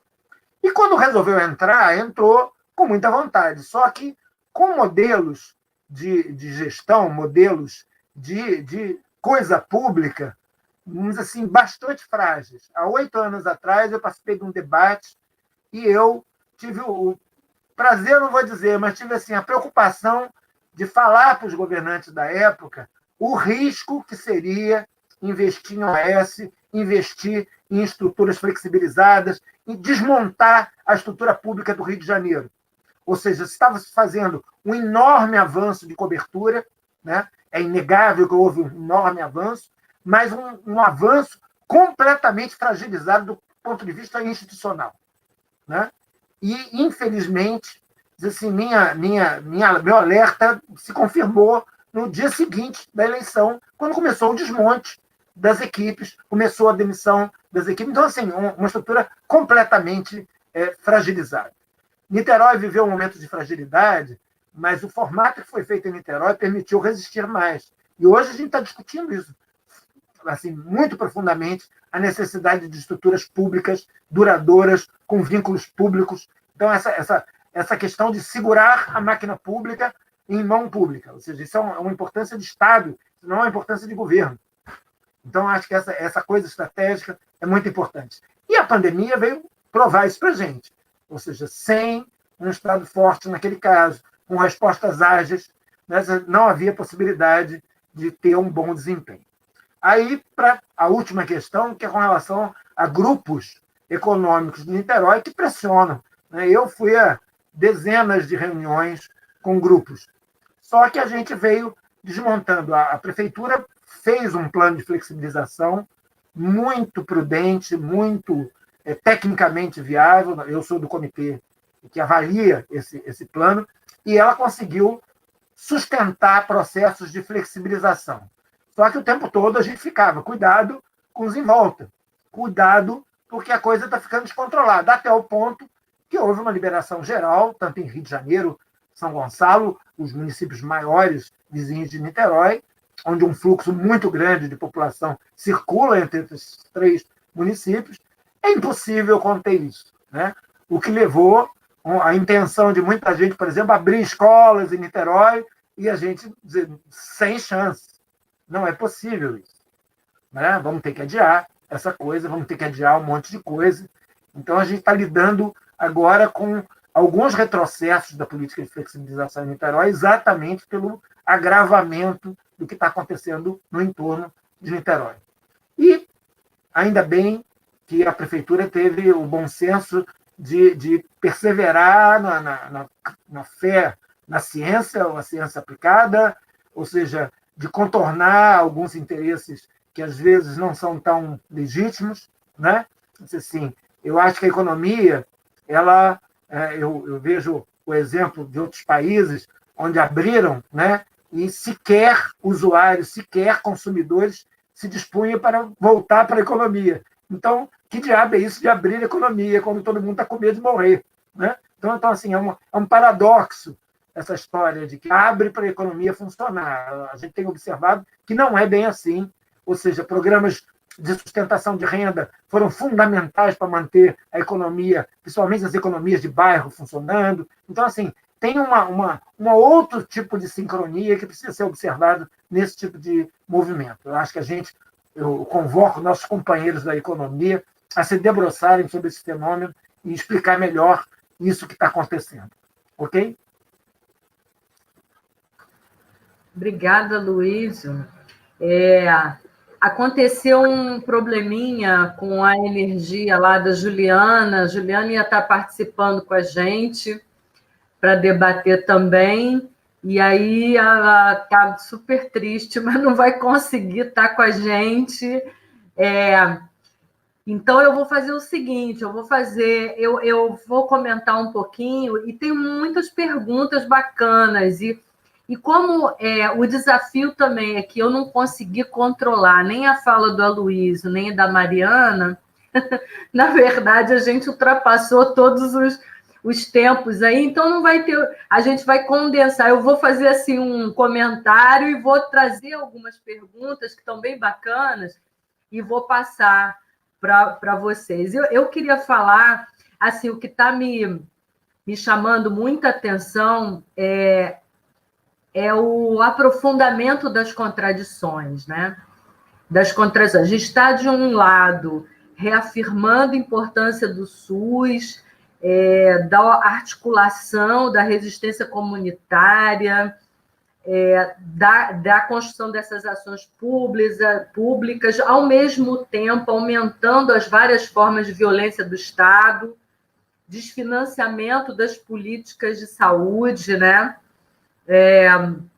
E todo esse conjunto de questões que a Mariana trouxe, né, da experiência no Conselho Comunitário de Manguinhos, enfim, e do aprofundamento da desigualdade social com a pandemia, não é absolutamente democrática.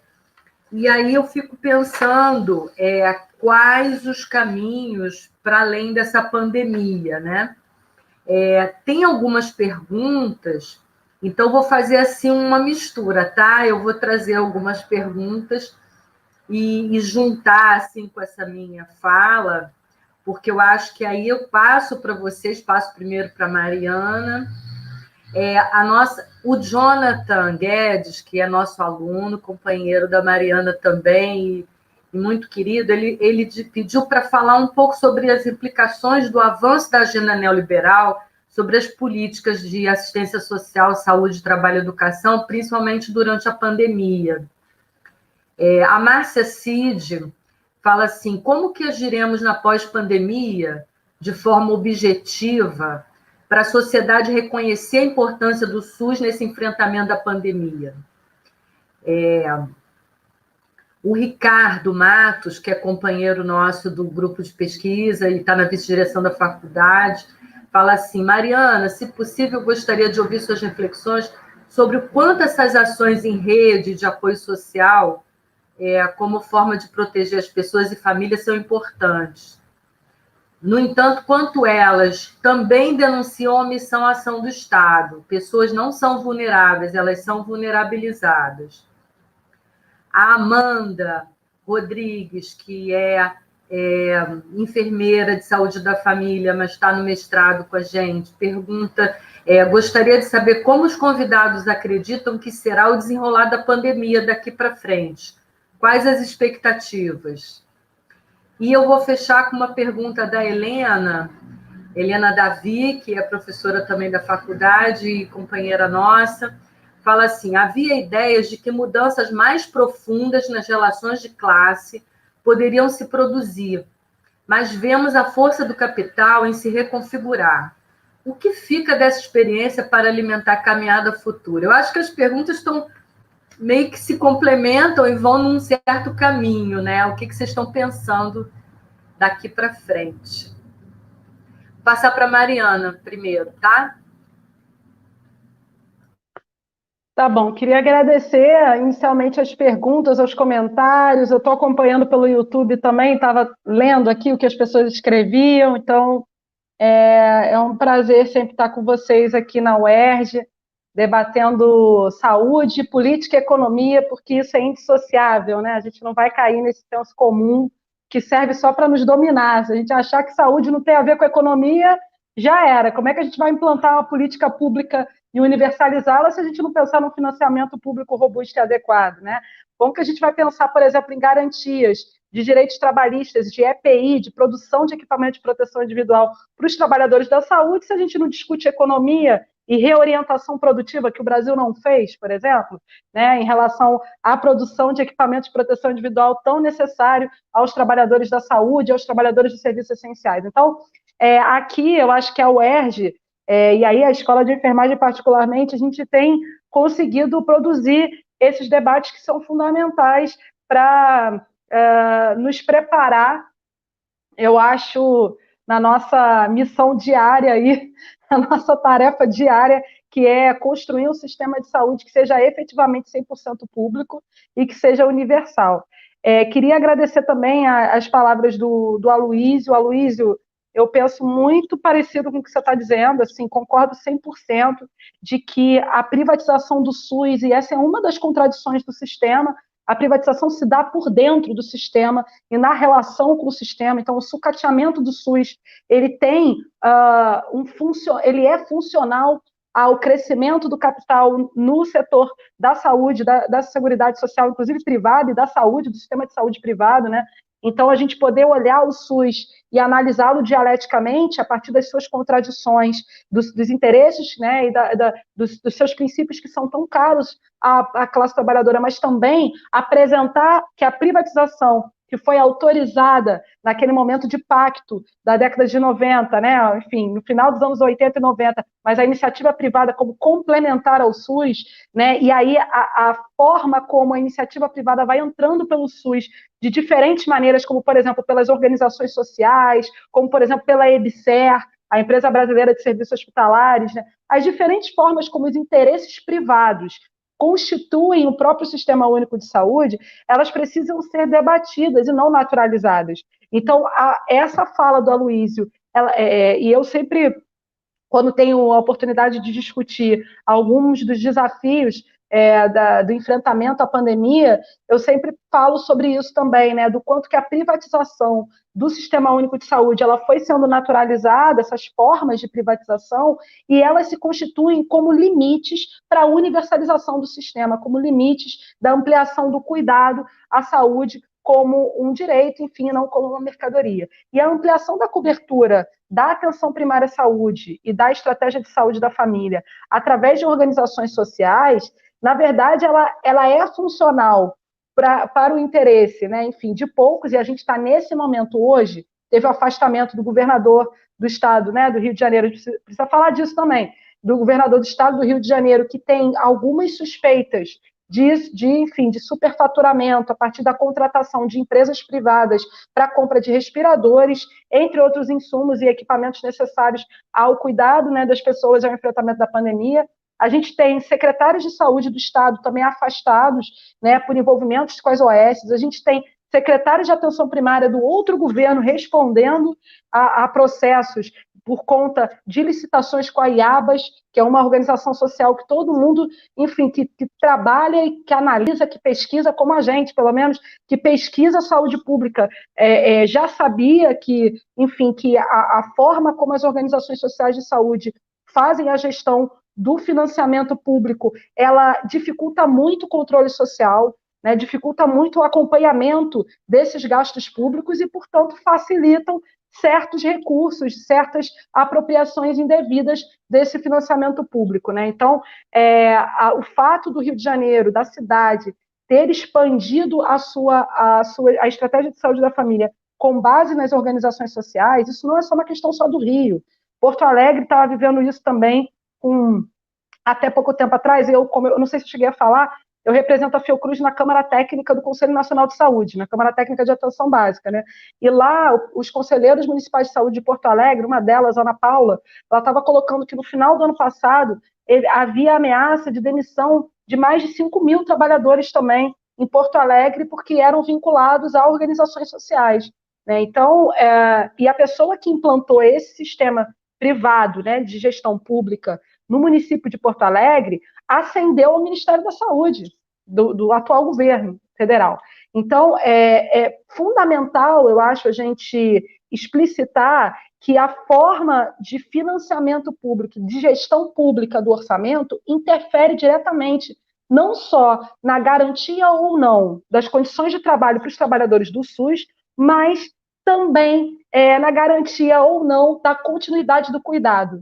Porque se não é perene, se não é com pauta em política de Estado, mas em políticas de governo, que são transitórias a cada 4 anos, ou a cada, enfim, tantos anos eleitorais, o cuidado fica difícil de ser garantido, tanto pela falta de condições de trabalho dos trabalhadores da saúde, que são contratados, muitas vezes terceirizados, sofrem assédio moral. A gente sabe, né? Isso várias pesquisas já demonstram, né? Quanto do própria dificuldade de garantia de manutenção daquele serviço nos territórios, né? A gente, no Rio de Janeiro, eu participei de alguns debates com essa prefeitura lá na Fiocruz, e eu apresentei um mapa da cidade de aonde que foram extintas as equipes de saúde da família aqui na cidade do Rio de Janeiro, inclusive antes da pandemia, mas com esse governo atual, né, da prefeitura.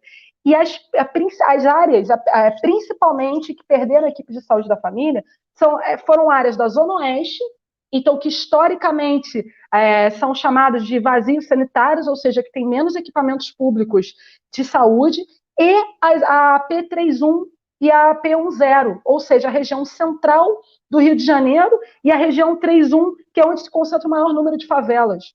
Então, se retira a equipe de saúde da família justamente dos territórios que precisam fundamentalmente daquelas equipes do trabalho territorializado, do trabalho dos agentes comunitários de saúde.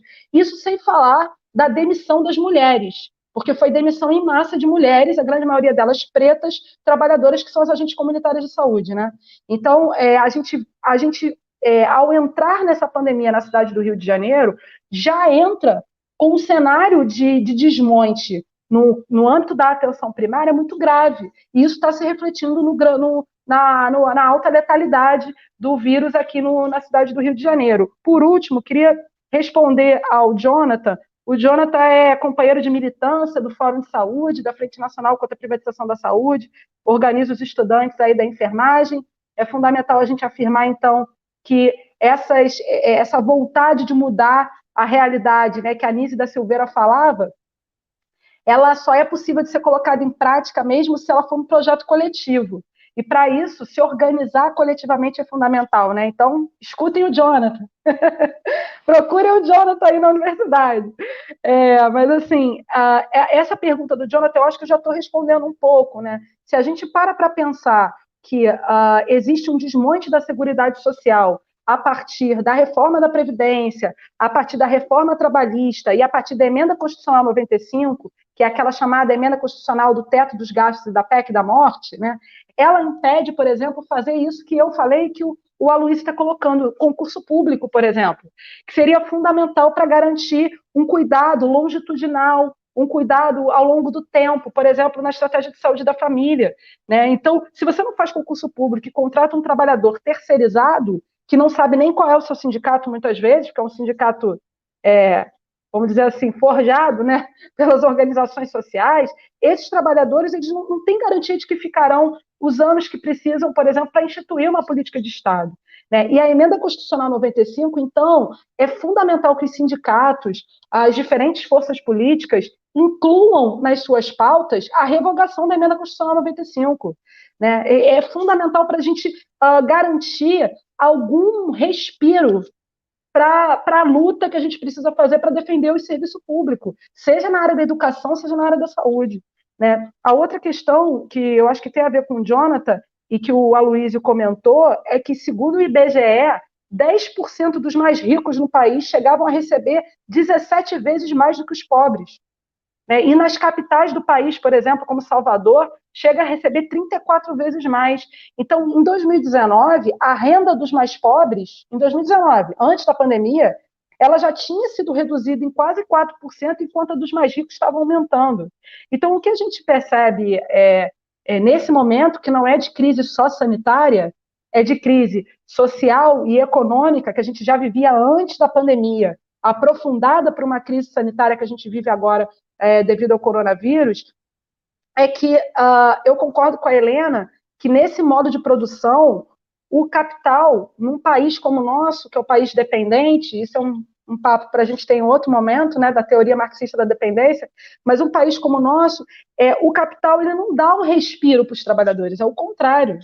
Né? A nossa referência barbuda, Marx, a nossa referência já dizia, né? Em tempos de crise do capital, que é o que a gente está vivendo, é a crise, o próprio Ricardo Antunes fala, né? A crise do capital, a gente está vivendo a pandemia do capital, né? E a Virgínia Fontes também estava falando disso outro dia, a pedagogia da catástrofe. É o que a gente está aprendendo com essa catástrofe das crises entrelaçadas nesse momento, né? Intrínsecas, totalmente articuladas nesse momento.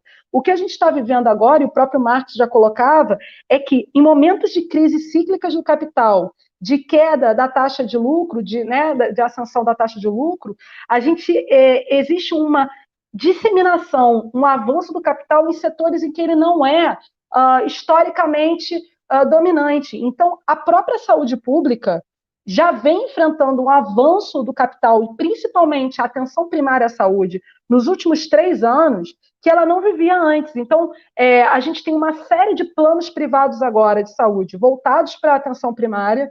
Né? Em São Paulo, por exemplo, a gente tem indícios, né, de atenção primária e de equipes de saúde da família sendo contratadas privadamente por empresas, para controlar, inclusive, o número de consulta que os trabalhadores estão fazendo, ao mesmo tempo que se retira recursos da atenção primária à saúde pública. Ou seja, a política pública, e aí pensar que a revisão da política de atenção básica de 2017, ela vem justamente nesse momento de crise cíclica do capital, ela diz respeito a esses interesses de retirada de políticas públicas para a população, para a entrada de políticas ou de programas privados para atender uma parte dessa população. Então, essa seletividade ou focalização da política pública que vem acontecendo no âmbito do Sistema Único de Saúde, ela é acompanhada de interesses de classe. Né? E a Lei 13.595, que também foi promulgada agora no final do ano passado e que institui a Agência de Desenvolvimento da Atenção Primária, a ADAPS, também é uma forma de, por dentro do Estado, privatizá-lo, quando, por exemplo, autoriza o serviço social autônomo. Quando a gente vai vendo, por exemplo, os médicos e médicas sendo contratadas em plena pandemia por pessoas jurídicas sem direito nenhum. Vários companheiros e companheiras médicos ficando doentes nesse momento da pandemia e sem direito algum. Quando retorna, já não tem mais o seu trabalho.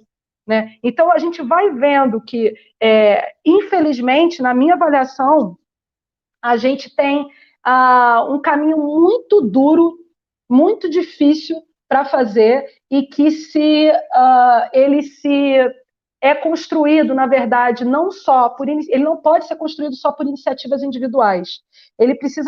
Esse caminho precisa estar sendo construído com frentes ampliadas que unifiquem movimentos populares, movimentos comunitários, forças políticas de esquerda, progressistas, universidades públicas, né, instituições públicas que entendem que a vida precisa estar acima do lucro, e a forma como o governo federal, principalmente, e os governos estaduais, porque representam interesses de classe comuns, né, vem conduzindo o enfrentamento à pandemia, só acelera a morte da nossa classe, só acelera a morte do povo trabalhador.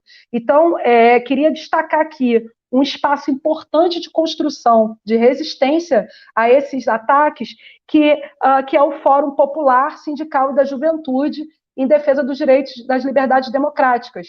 Esse fórum, ele aglutina diferentes partidos, diferentes movimentos comunitários, entidades de juventude, né? E ele tem se construído como um importante espaço de resistência. O Fórum de Saúde do Rio de Janeiro, e pensando também a Frente Nacional contra a Privatização da Saúde, construíram a gente pode dizer assim, um termo, um documento com medidas fundamentais a serem implantadas nesse momento da pandemia, mas também de serem, posso dizer, incorporadas por diferentes forças na luta por uma sociedade mais igualitária. Uma delas, por exemplo, a gente não fez aqui no Brasil, era a unificação dos leitos. Gente, é um absurdo, entendeu? Que a gente não tenha feito isso. Eu não estou nem falando de país, assim, inclusive países capitalistas fizeram a unificação da entrada dos leitos no momento da pandemia. A Alemanha, por exemplo, Itália, outros países fizeram, né? E a gente não fez. E no norte do país, por exemplo, você tem uma desigualdade muito grande relacionada à implantação de leitos de UTI, muitas mortes poderiam ter sido evitadas se os leitos ociosos, por exemplo, da rede privada, fossem ocupados pelas pessoas que estavam precisando. Então, essa lógica da mercadoria, da vida como mercadoria, a gente precisa enfrentar, né? E na minha avaliação, ela está longe de ser superada. Mas eu acredito, assim como Mayakovsky, um poeta, né, dizia que o mar da história é agitado. E a gente precisa cortar esse mar como quilhas cortam as ondas. Então, assim, a gente precisa se organizar nesses diferentes espaços, a gente precisa pensar qual é o nosso projeto de sociedade. O Sistema Único de Saúde, nessa forma de organização societária, ele salva milhares de vidas, mas ele só vai ser completo se a gente superar essa sociedade que é dividida em classes e é tão desigual, né? Então, o meu recado, também pegando um pouco do Gramsci, né, é do pessimismo da razão. Então, assim, a gente está vivendo tempos difíceis, e na minha avaliação, a situação não vai ser mais fácil quando a pandemia acabar, eu acho que vai demorar ainda. A Fiocruz, assim como várias instituições públicas, estão se desdobrando para tentar descobrir a vacina, né? A gente não tem momento de descanso. Está muito pesado para a gente que é pesquisador, para a gente que é trabalhador, mas é a nossa missão institucional enquanto servidor público, né? Pensar táticas de enfrentamento a essa pandemia, mas ela está, assim, ela está pior porque quem tem o poder econômico e político não joga do nosso lado. Então, é o pessimismo da razão, mas é o otimismo da vontade. Se a gente não se organizar e não seguir fazendo ações como o que o Aloysio está fazendo, enquanto universidade na articulação com o poder público local, com os movimentos sociais, se a gente não seguir se articulando como a Helena está fazendo, como Sônia está fazendo, pensando uma educação popular que seja crítica, que não seja limitada à institucionalidade do Estado, né, que seja voltada para os movimentos comunitários, se a gente não continuar fazendo, por exemplo, o que eu estou fazendo, junto com o Jonathan no Fórum de Saúde, na Frente Nacional contra a Privatização da Saúde, junto com a Maiara, que está aqui também, que é médica lá, residente do INE da Fiocruz, que também está ralando muito lá no Hospital da Fiocruz, eu vi que ela está aqui assistindo a live, Maiara que está organizando os médicos também, para discutir as condições dos médicos, né? Só assim a gente vai conseguir traçar esse caminho, com organização coletiva. Então, seguimos com o pessimismo da razão, mas com o otimismo da vontade. Obrigadíssima, Mariana. Aloysio. Bem, eu não vou repetir muitas coisas que a Mariana já falou. Eu vou ser bem mais breve, porque a gente está terminando o tempo, mas eu acho importante lançar nesse momento, nessa conjuntura, um questionamento, né? No Brasil, essa noção de público e privado é muito líquida, né? Usando um termo da moda. A gente tem que ter muito cuidado em discutir o que nós estamos chamando de público e o que nós estamos chamando de privado, né? Para simplificar a discussão, Assim, eu me lembro que eu milito em hospitais públicos, e os hospitais públicos que eu milito são muito privados. Ou seja, tomam decisões que não têm nada a ver com o público, né? Falando em Niterói, por exemplo, quando Antônio Pedro, né, que é o nosso hospital, que sempre foi público, sempre teve uma importância para a cidade enorme, fechou a emergência há alguns anos atrás, a maior emergência da região metropolitana 2, foi uma atitude absolutamente privada, não foi uma atitude pública. Então, eu gosto de dar sempre esse exemplo. Por outro lado, né, um lugar que eu acho assim, um exemplo de serviço público no Brasil, que também é um hospital, né, assim, que é o Sofia Feldman, em Belo Horizonte, que é uma maternidade que é um exemplo de trabalho, um exemplo de participação, um exemplo de desempenho técnico no SUS, é, na verdade, um ente privado, é um ente comunitário, ou seja, juridicamente privado. Então, o que eu quero chamar a atenção, que o que vai diferenciar algo público e privado não é o CNPJ, são as práticas institucionais, são as formas de compromisso construídas. E essa discussão tem que ser travada dentro das nossas instituições públicas.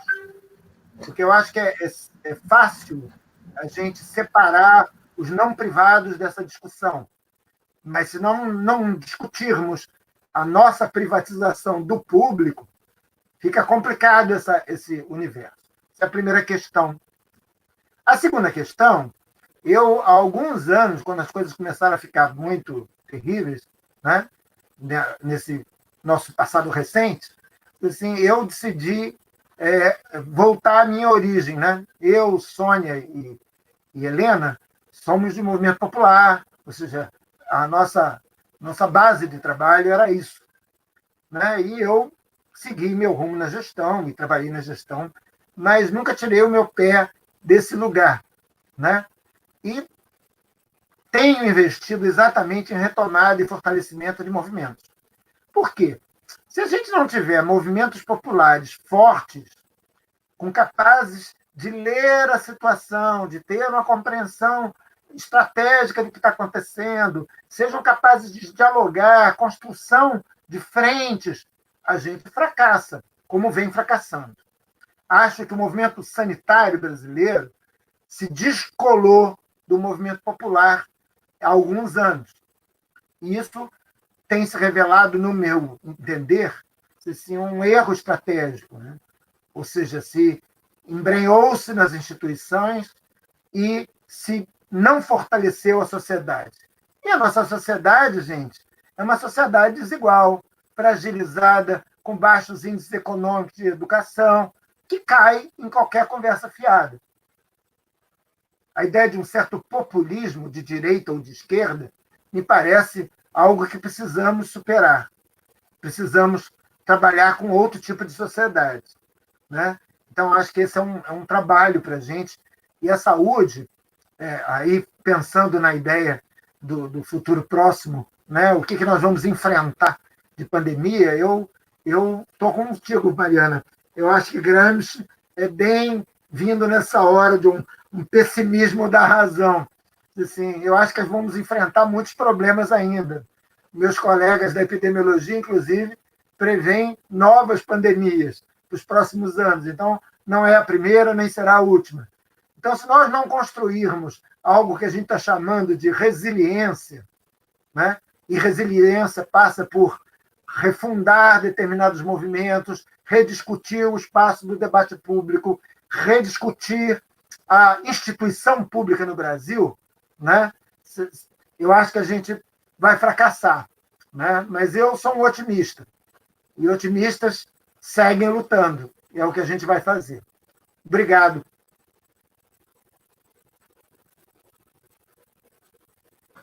Super obrigado, Aloysio, Mariana. Eu estou muito feliz da gente ter se encontrado hoje e os comentários são muito bacanas, né? Eu não consegui olhar tudo, mas assim, eu acho que a gente precisa também ter esses espaços que são espaços de encontro, de formação, mas são espaços também de troca e de construir esse otimismo da vontade, né? Então, assim, acho que a gente está saindo um pouco mais fortalecido, porque esse caminho não é um caminho só, né? São muitos caminhos, né, que a gente vai ter que traçar. Vocês falaram da organização coletiva, das decisões coletivas, da reconstrução desse lugar do público, né? A Luísa falou muito bem disso agora, e eu incluiria da formação de quadros de base popular, né?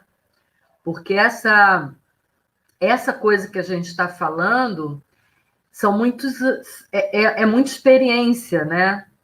Então, e são decisões. Então, tem vontade política nisso e tem uma construção, né, para se fazer. Então, eu acho que eu saio daqui muito, muito animada.